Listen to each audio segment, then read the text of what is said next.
give you a parallel. That's the theater in Ephesus, but this is the theater in Corinth, and here's another view of it. So it's just interesting to see the difference.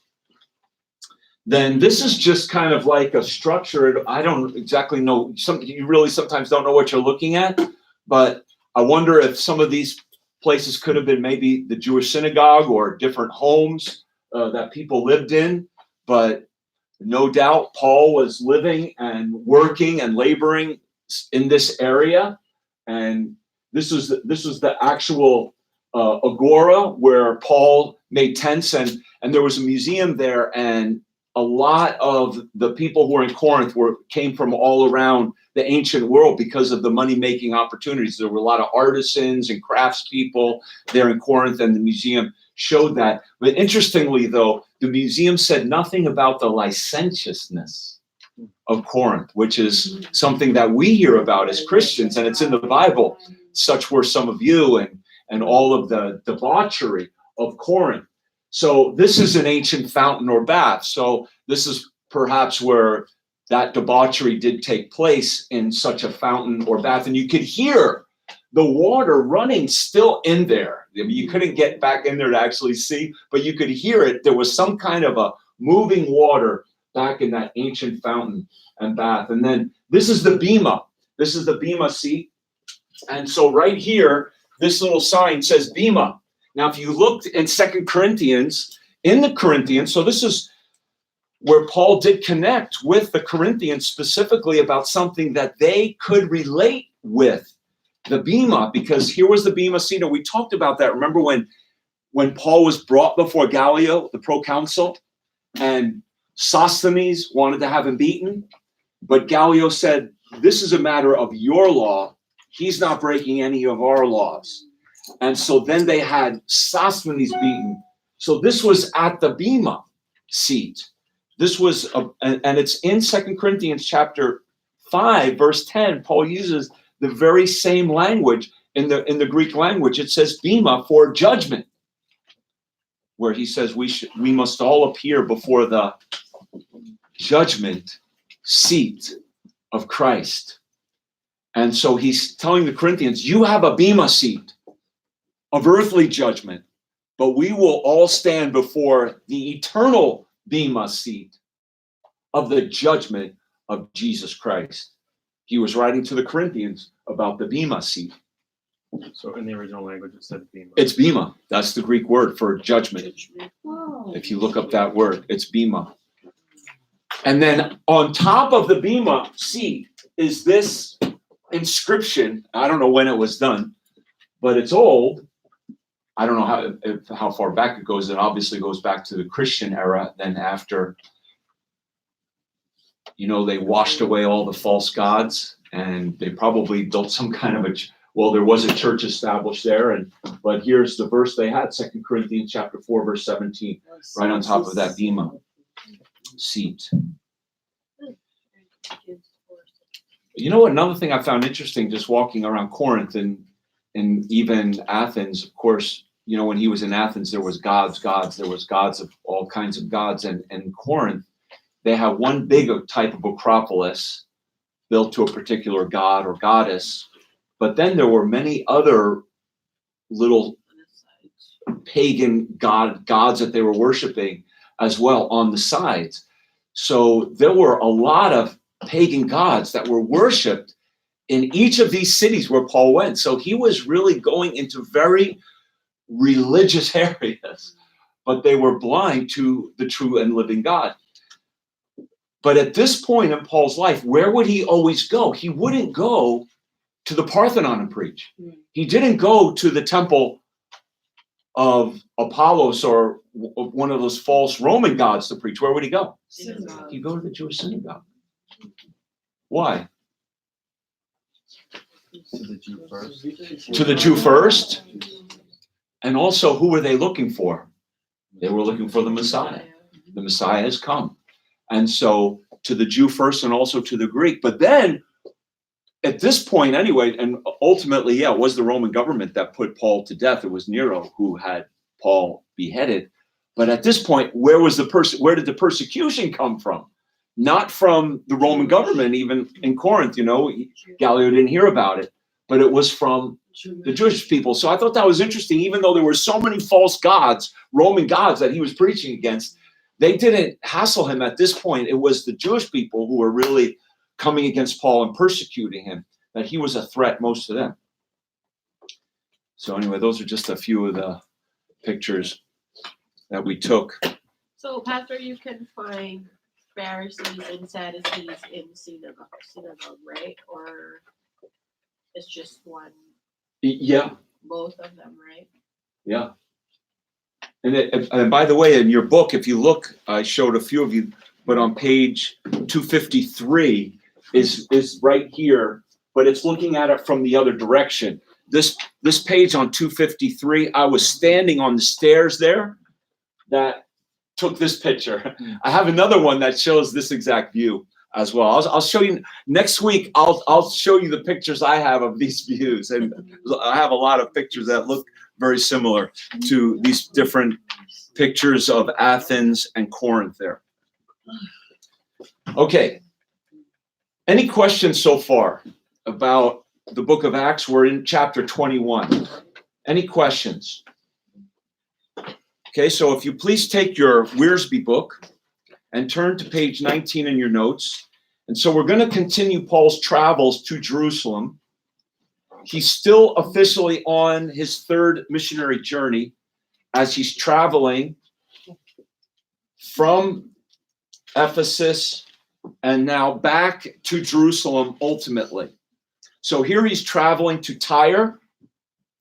And we see in the first 6 verses, just to summarize, he would not be sidetracked from going to Jerusalem, for he had devoted much effort in raising up a what? In raising a love gift, that's the blank, for the Jewish people in Judea.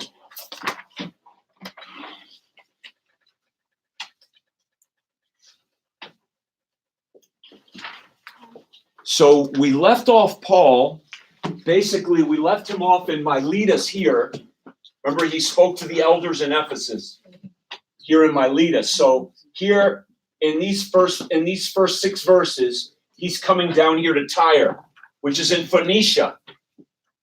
We've been reading about Phoenicia, Tyre and Sidon. Okay, so then from Tyre, he travels to Caesarea in verse 7. When we had finished our course from Tyre, we came to Ptolemais, saluted the brethren, abode with them one day, and then verse 8, we came to Caesarea. So it mentions Tyre and then Ptolemais here, and then down into Caesarea. That's where the Roman political leaders had really built up. They built up a seaport there. There's a lot of ruins. Did you go to Caesarea? Yeah, it was the first place we went to and saw the sunset through the aqueduct, the whole aqueduct. It was very beautiful there, right? Yeah, you can imagine. Okay, so who does Paul stay with in Caesarea, verse 8? Philip. Where did we first meet Philip? Who was he? No, not, well, he wasn't the eunuch. No, yeah, I know. Even before his ministry to the eunuch, because here he's called Philip the evangelist. So where did Philip evangelize? Remember? Acts chapter 8. Philip is featured throughout chapter 8. Where did Philip evangelize? Remember, he had left the city of Jerusalem because of the persecution, and he went down in what city, verse 5? Samaria, and preached Christ, and then God called him to go out into the desert, and there he ministered to the Ethiopian eunuch. So in the first part of chapter 8, Philip's in the city, and the second part, he's in the desert. But we met him even before that. He's one of the first what? He's one of the first deacons. So we met him in Acts chapter 6, one of the original deacons. So he stays with Philip. Now, what does Philip have? He has 4 daughters. And what gift did they have? Prophecy. They could prophesy. But what's interesting here is that there's another prophet named Agabus, and it was Agabus who dramatically warned Paul not to go to Jerusalem, verses 10 through 12. So letter B is, his daughters did prophesy, but they did not prophesy to Paul. There was a certain prophet, verse 10, named Agabus, and he came, and letter C, that's Agabus, letter C is Agabus, he dramatically warned Paul not to go to Jerusalem. So what's my point? He had 4 daughters who prophesied, but did they prophesy to a man in this situation? No. Why not?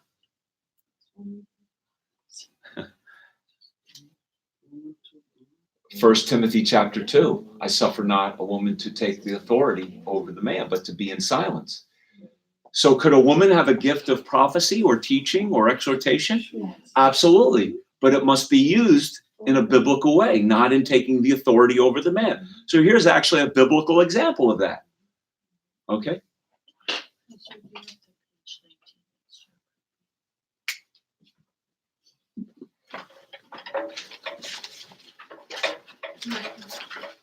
Does everybody have page 19?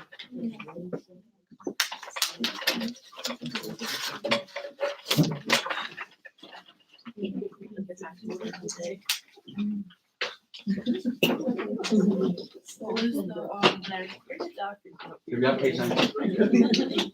Okay, I got page 19. Everybody have page 19? You have, Jenny? Everybody else has it. Okay. But why is this different? Page 19. Yeah. It's just one page. Or I'm started. The top of page 19 should be traveling.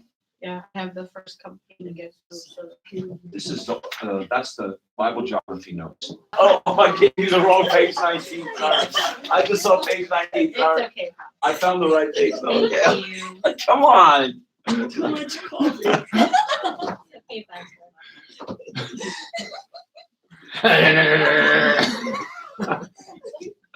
It's not my fault. My wonderful students bought me multiple cups of coffee tonight, so but I didn't drink them actually. It was, okay. That one. Next week, get me an apple. Buy me an apple. Okay. So verses 13 and 14. What does Agabus tell Paul? It says, if you go to Jerusalem, the Jews at Jerusalem will bind the man that owns this girdle and shall deliver him into the hands of the Gentiles. And when we heard these things, both we and they of that place besought him not to go to Jerusalem. Paul answered, what mean ye to weep and to break my heart? I am ready not to be bound only, but also to die at Jerusalem for the name of the Lord Jesus. When he would not be persuaded, we ceased, saying, the will of the Lord be done. So Agabus, who it says is a prophet, warns Paul not to go to Jerusalem. They were begging him not to go, but Paul is willing to do what? Pay the ultimate price. He says, I'm willing to be bound and to die. And then verse 16, there went with us also certain of the disciples of Caesarea, and brought with them one Nason of Cyprus, an old disciple with whom we should lodge. And so he motivates others to join him in going to Jerusalem. Because it says there went with us also certain of the disciples. Now this is the last time it says this man,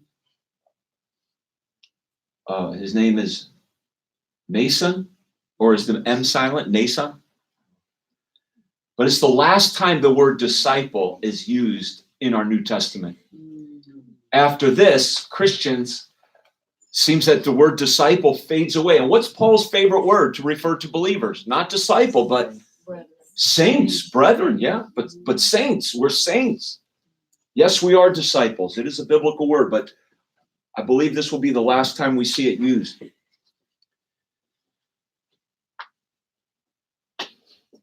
So many debate, should Paul have gone up to Jerusalem? The prophet says the Jews will bind you and deliver you over to the Gentiles if you go. And other believers were weeping and trying to persuade him not to go. Should Paul have gone? So Wiersbe deals with this question. Have you ever run into that question?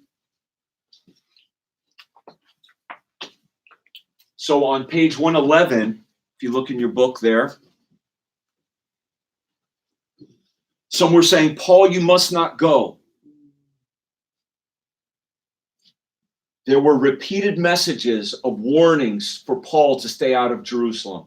And he says, for that matter, 20 years before, the Lord had commanded Paul to get out of Jerusalem because the Jews would not receive his testimony. Should he go back to Jerusalem now? Well, so what goes in the blank, number one, many debate, should Paul have gone up to Jerusalem? Some say, Paul, you must not go. There were clear, repeated prophecies given to him not to go.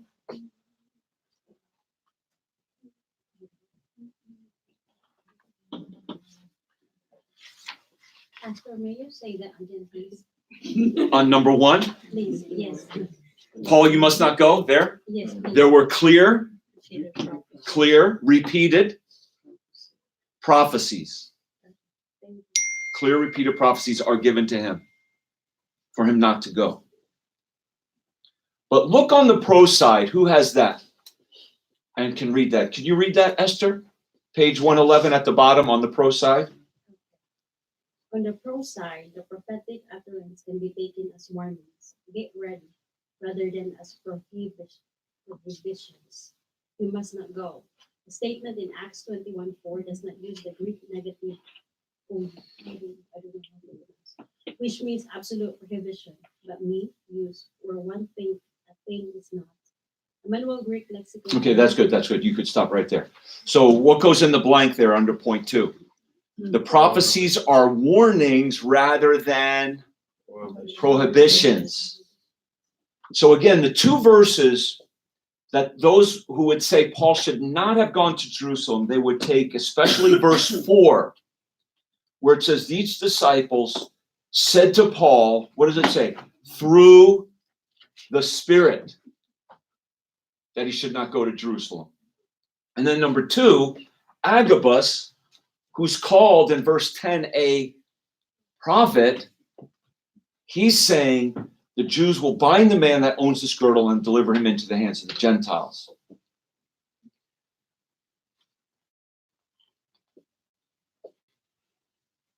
But what Wiersbe's arguing is that these warnings are not prohibitions, but that they are simply warnings of what will happen to him if he goes. Get ready to suffer if you go. And it says in verse 5 of 4 again, through the Spirit, that he should not go because of the sufferings that await him. So get ready. If that's what you want to experience, then you go. So they were trying to persuade him not to go because of that. And he did suffer. So I do agree with Wiersbe's point here. And on the next page, 112, right in the middle of the page, he says, instead of accusing Paul, and it's the same in your blank on point 3. What goes in the blank on point 3? Look at that. Courage. All right, good. See that? I'm trying to connect this together. It's a little more interesting. Trying to figure it out. Okay, that's what I want. You guys are smart. So we should applaud Paul for his courage, that he's willing to go, even though he's going to suffer and be bound and delivered over to the Gentiles. Okay, so verse 16, we see him traveling to Jerusalem now. So once he hits Caesarea, he has another 65 miles. I just added too many words there.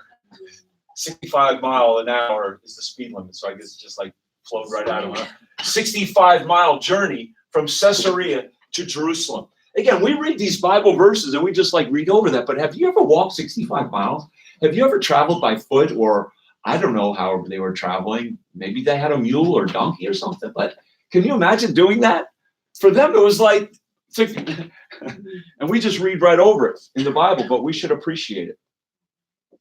Okay, so now we're at verse number 16, 65-mile journey from Caesarea to Jerusalem. So this officially concludes the third missionary journey. Verse 16, and now we're in verse 17. He's in Jerusalem. Now, you see where it says here, Paul and his trials. What letter? Letter B. So we're only on letter B. And there's only going to be a letter A and a letter B from Acts chapter 13 through the end. So now what do I mean? Go back to page 5. Just remember our outline here for just a moment. So see where we are in the scheme of things. So this class is picking up on his missionary journey. So from chapters 13 through 19 on page 4 is the church to the uttermost part of the world. And then letter A under that is what? Paul and his journeys. So that's letter A. Paul and his journeys. Now we're at letter B. What's letter B? Paul and his trials. Okay. So that's the last part of the book of Acts. His journeys and his trials. His what? His journeys and his trials. Now, so the way I have this outline is in the different places he's going to go, and he will have trials in each of these places. First, we will see him in Jerusalem, and what will he be doing?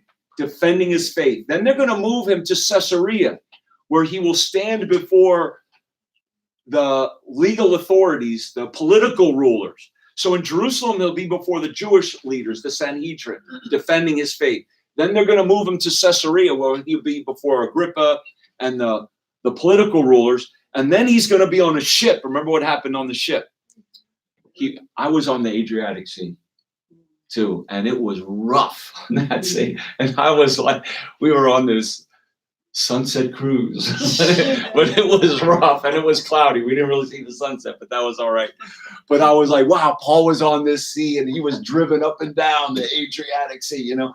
So I know it would have been quite scary. But anyway, so he was on a ship and then he's in Rome. So those are the 4 points under Paul and his trials.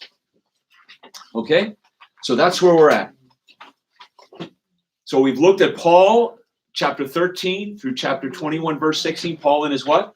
Journeys. Now Paul and his trials. Here we begin. So Paul arrives at Jerusalem after many miles of travel, where he had collected a what? An offering. Jerusalem church. Where is it mentioned in this? When he goes to Jerusalem, it's saying about him giving them the offering, saying, "Thank you, Paul. Wow, what a great offering. What a generous, sacrificial gift. Thank you so much." No, not even mentioned. Not mentioned, but we can assume it was given around this time of his arrival. In that should be 21:17. Not, I don't know where 24:17. Oh no, yeah, 24:17. That is right. I'm sorry. I just thought I made a mistake because we're at verse 17. But 24:17 says, after many years I came to bring alms to my nation and offerings. So he does refer to it, but it doesn't refer to it in this passage of where they actually received the gift. So this love gift was from many Gentiles in the churches through Asia Minor and Greece.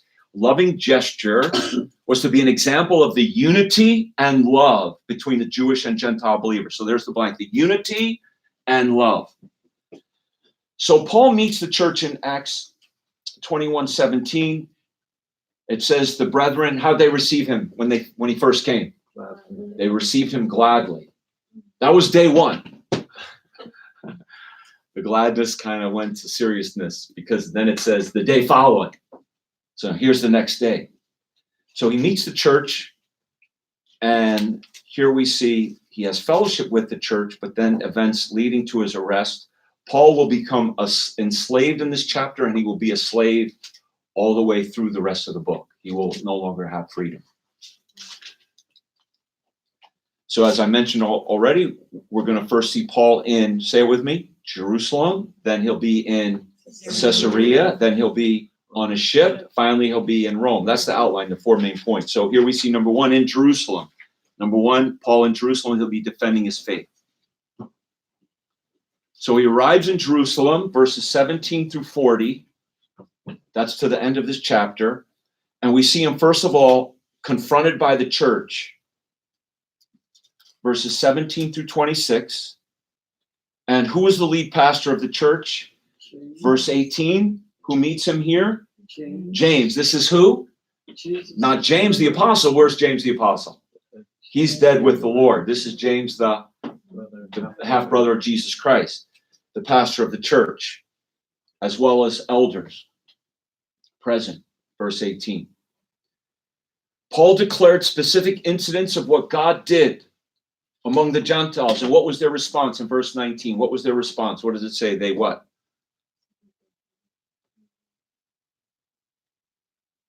Oh, verse 20. Verse 20. That's the blank. What was their response? They glorified the Lord. That's the blank there. It says when they heard how God had, the works that God had wrought through his ministry, they glorified God. And then they said to him, but Paul, look at this, how many thousands of Jews there are which believe, and they're all zealous of the law. Jewish people believing in Jesus with still a great zeal to keep and abide by the law. So they're going to confront Paul about whether he taught the Jews to, what does it say in verse 21? To forsake Moses. We've heard Paul, now verse 21. This is the accusation. They're informed that you teach all the Jews that are among the Gentiles to forsake Moses, saying that they ought not to circumcise their children, neither to walk after the customs. Now, was that true? That was not true. That is a false accusation.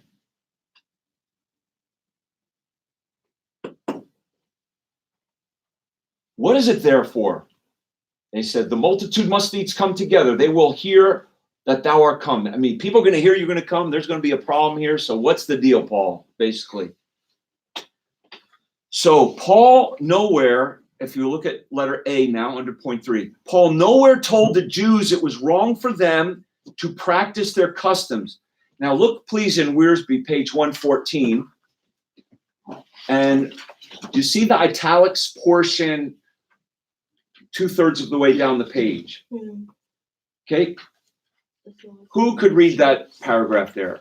Jenny, can you please read that? Paul did warn the Gentiles there. Read that, Paul please. did warn the Gentiles not to get involved in the old Jewish religion, but nowhere did he tell the Jews that it was wrong for them to practice their customs, so long as they did not trust in ceremony or make their customs a test of fellowship.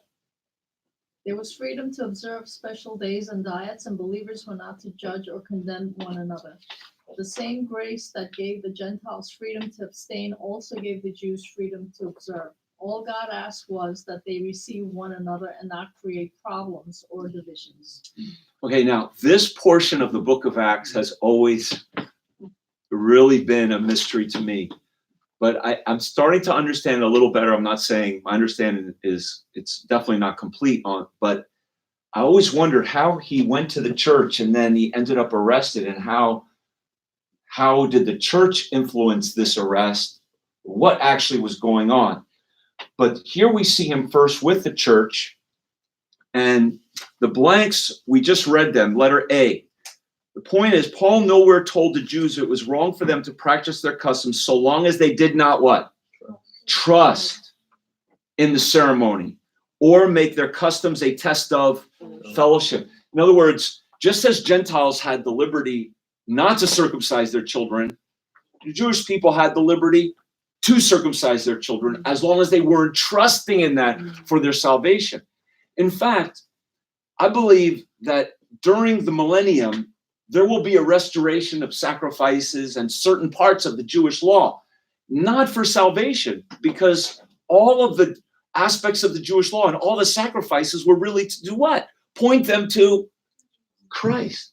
So if the Jewish people of the first century with the temple still standing could offer the animal sacrifices and do the circumcisions and all and see the spiritual meaning of it and lead them to Christ, that would be okay. But it wasn't necessary to do them. Now, is it wrong for a Jewish person today to do a Passover Seder? Is that wrong? No, it's not wrong. And we even have, sometimes Christians do Seders so that we can learn all of the different metaphors or symbols that lead us to Christ, to see Christ in them. So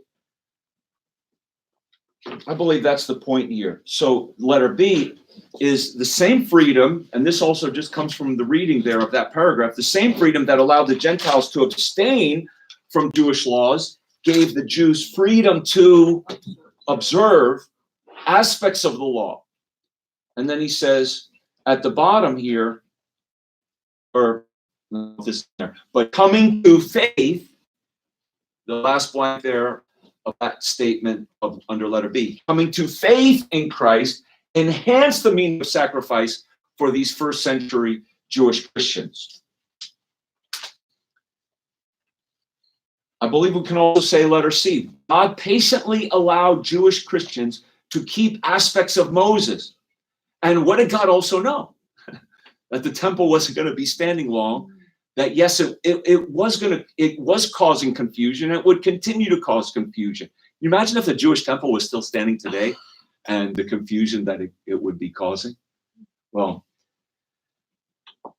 so he allowed the Jewish Christians to keep aspects of Moses. He also knew the temple would be destroyed in AD 70, which would lead to the cessation of temple rituals and sacrifices. But the church brethren, even led by James, wanted to know whether Paul was teaching Jewish believers to forsake Moses and abandon their Jewish heritage. So what do? They test Paul by having him accompany. Did you get that blank? The Jewish heritage. That's letter D. You got all the blanks up to now? Letter C is temple. Letter C, temple rituals. Temple rituals. Okay, so number 4, they test Paul by having him accompany 4 men, and they're under a what? A vow, a Nazirite vow. That's verse 23. So he says, therefore this we say unto thee, we have 4 men which have a vow. Them take, purify yourself with them, be at charges with them. You know what that means? Pay. Pay their expense. Pay the expense of their sacrifice.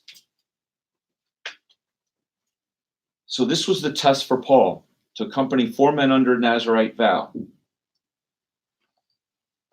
Now letter A, this was not a compromise of truth, but a show of humility to bring unity between Jewish and Gentile Christians.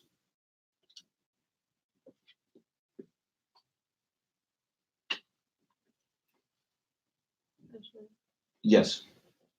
Why is it a test for Paul to be accompanied by 4 men under a Nazarite vow?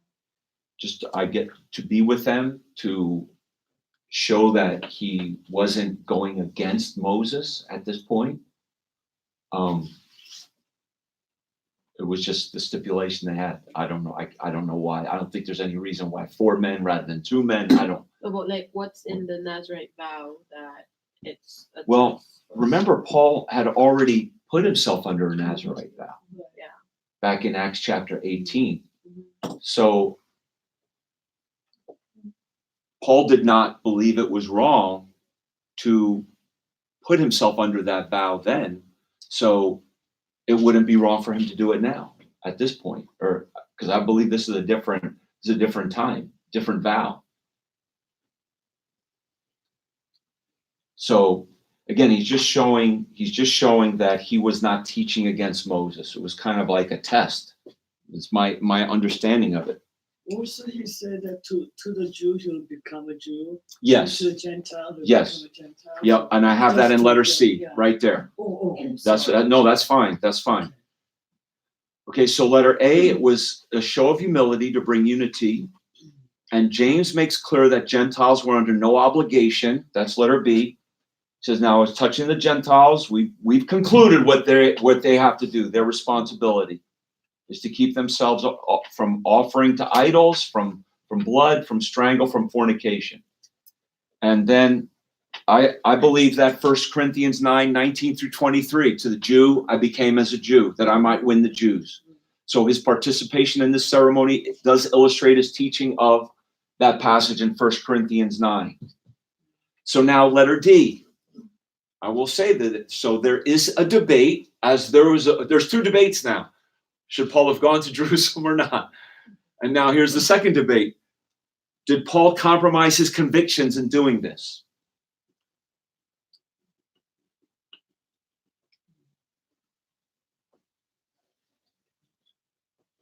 And I think Wiersbe handles this very well here.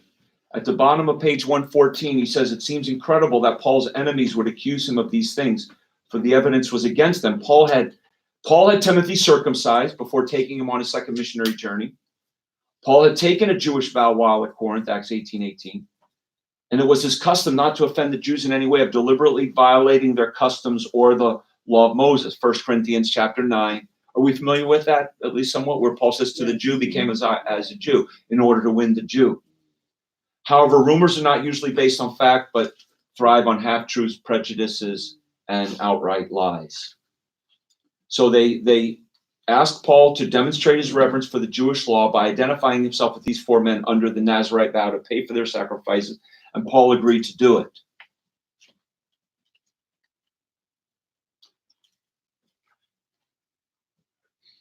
Okay, so that's what's going on here.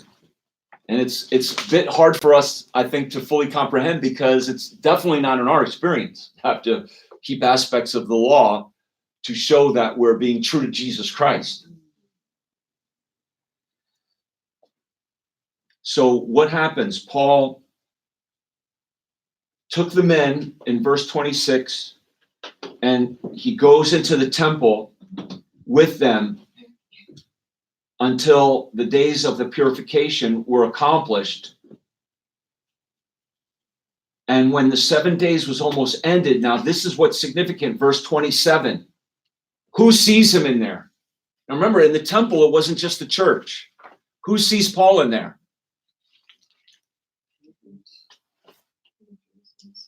The Jews from Asia, probably from Ephesus. So letter B now, we see the attack of the mob.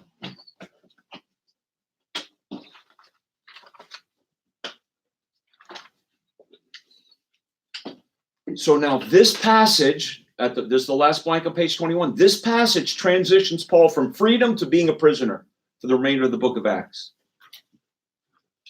Right? Create the uproar. So it's not the church that creates the uproar that leads to Paul's arrest. It's the unsaved Jewish people from Ephesus, probably, where Paul admitted, remember, there was quite an uproar in Ephesus with the worship of Diana. But remember, the Jewish people had followed him around on that missionary journey and on previous missionary journeys from Philippi and Berea and Thessalonica, and they would be chasing him from sometimes one city to the next.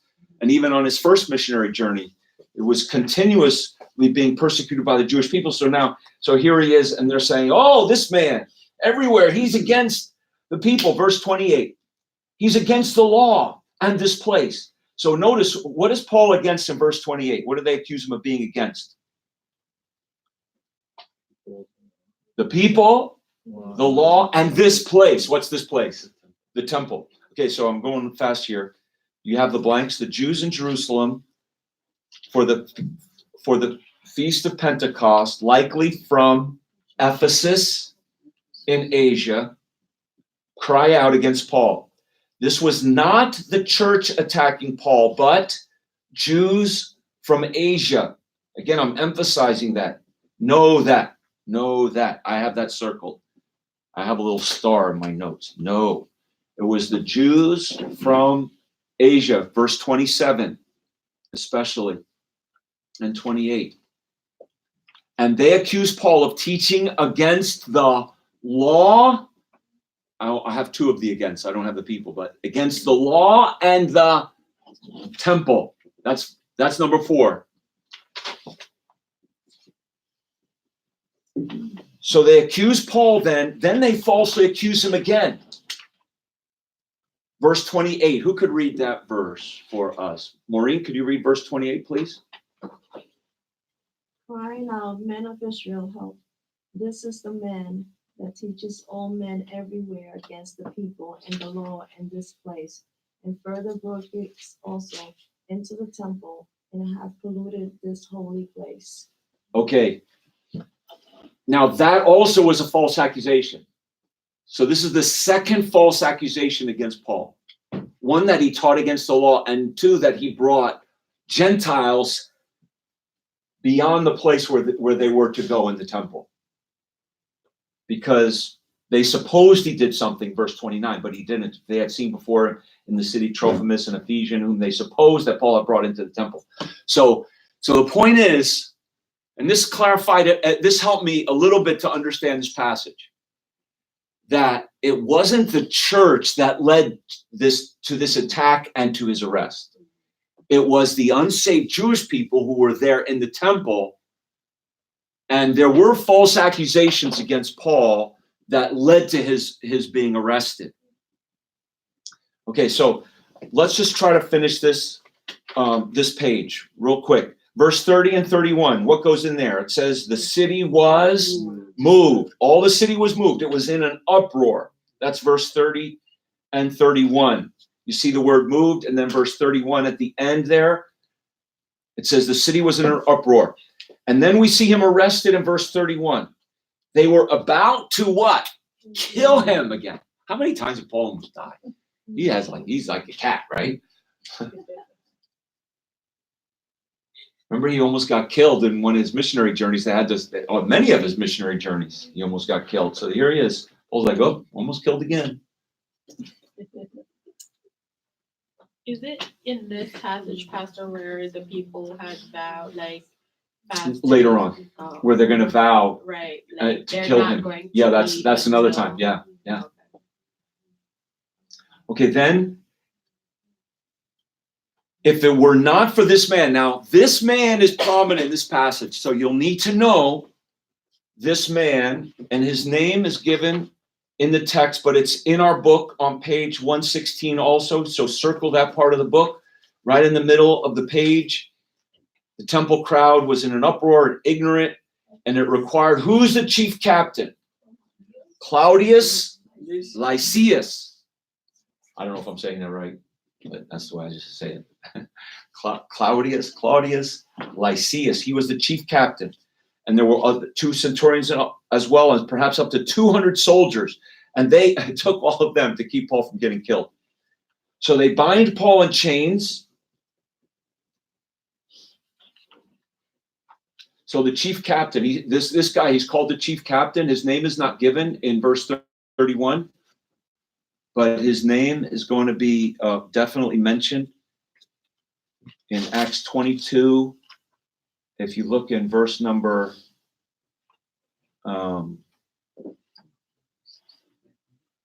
let's see here. Pastor, Yeah, may you say again the number 1, please? yeah, just a moment. Yes, After I find where it says Claudius Lysias. It's in number 4. No, I want to know the verse. 23, 26. 23, thank you. the number- Yeah, there he is. He's mentioned in 23, 26. But he's the chief captain, but he's often just referred to as the chief captain. But I just want to emphasize that his name is in here. Okay, Esther, your question, I'm sorry? What's the answer for number C and 1, please? Claudius Lysias. Both of them? That's his name. 2 blanks. Claudius Right. Lysias. But But the C, the arrest. Oh, C1. No, Two. see, arrested by See? the Oh, the Romans. I'm sorry. C. Just C. Oh, I'm sorry. The Romans. Sorry. No, you're right. I didn't give that. I'm sorry. So he's arrested here. Sorry.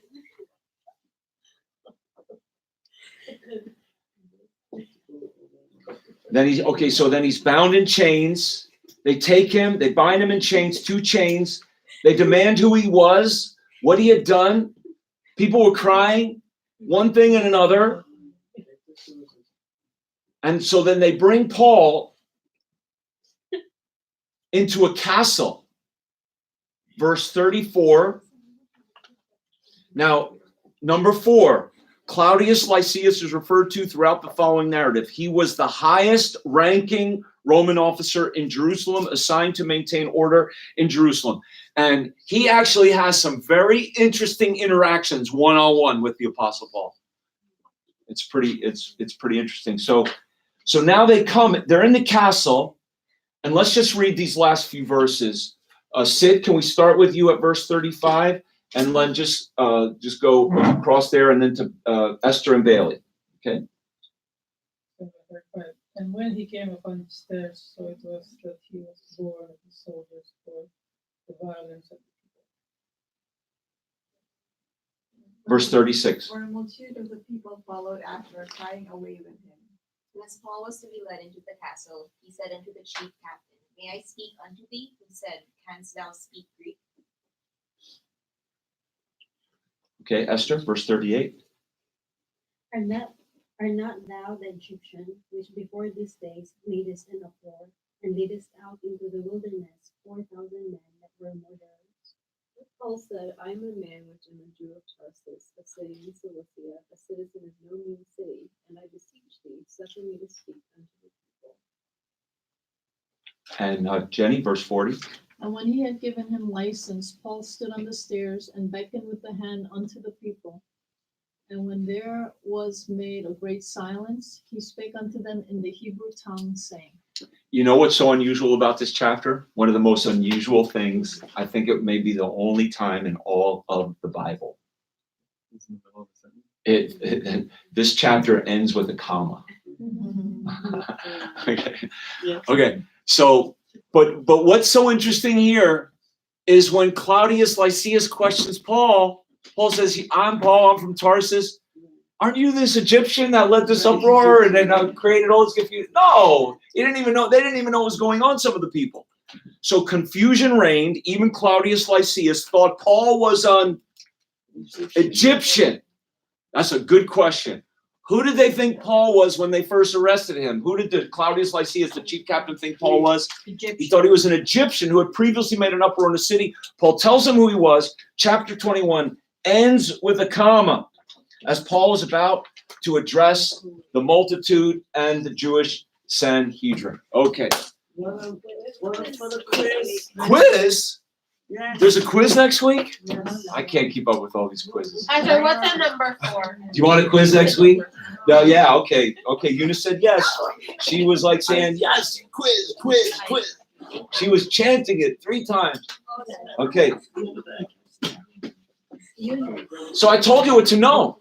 No. I told you the Jews from Asia. I told you Claudius Lysias. I told you have to know about the Egyptian.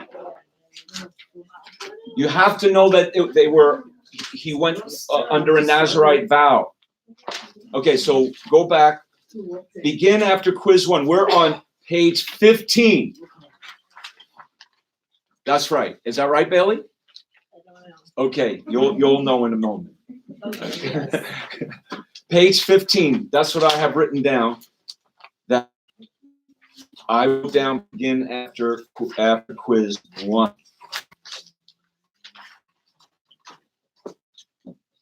Yes, because we were in Ephesus last time. So we're beginning so this quiz is on Acts 20 and 21. That's all. That's it. Easy. So just know Acts chapter 20 and Acts chapter 21. So what do you want to know? What are you going to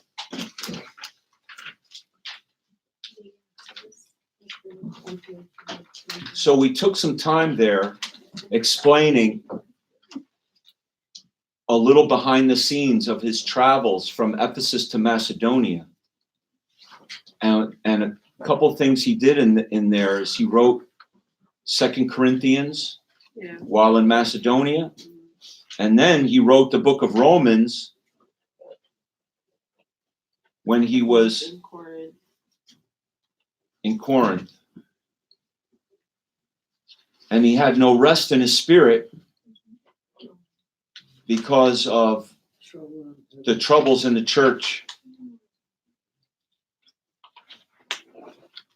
Then 1B, higher in the page. 15. 15. So on page 16 in Troas, we see a number of features of an ancient worship service.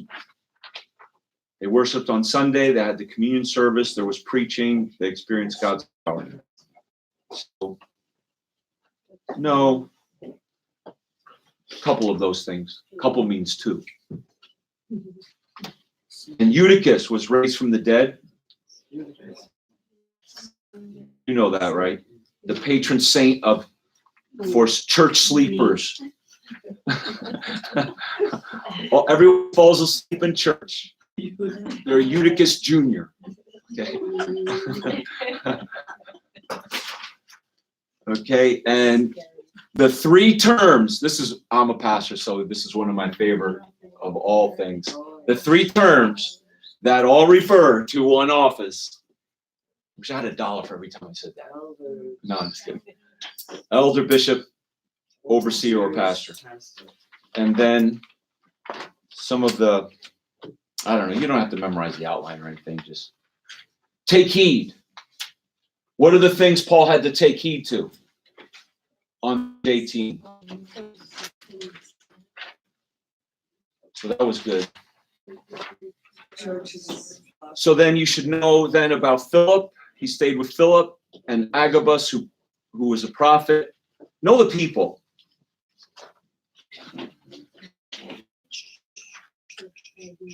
You know what's a good question? It's not in your notes, but I did mention it. I read his name. The old disciple. Remember him? Mnason. M-N-A-S-O-N. He was the old disciple. What is it, Pastor? M-E. What? Where's the verse? Who has that verse? Jason, it starts with an M and Acts chapter 21 and verse number 16. His name is M. We'll just call him Nason. We'll just make the M silent. Is that okay?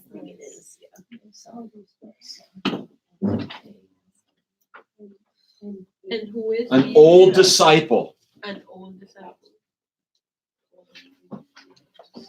Okay, I gave you enough. Do you have your verse? Do you have you have the verse? No.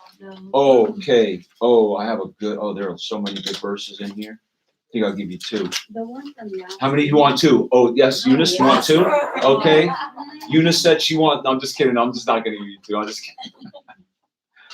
Verse 21, Acts 20:21, testifying both to Jews and to the Greeks, repentance toward God and faith toward our Lord Jesus Christ. That will be our one memory verse. So Acts 20:21. Okay.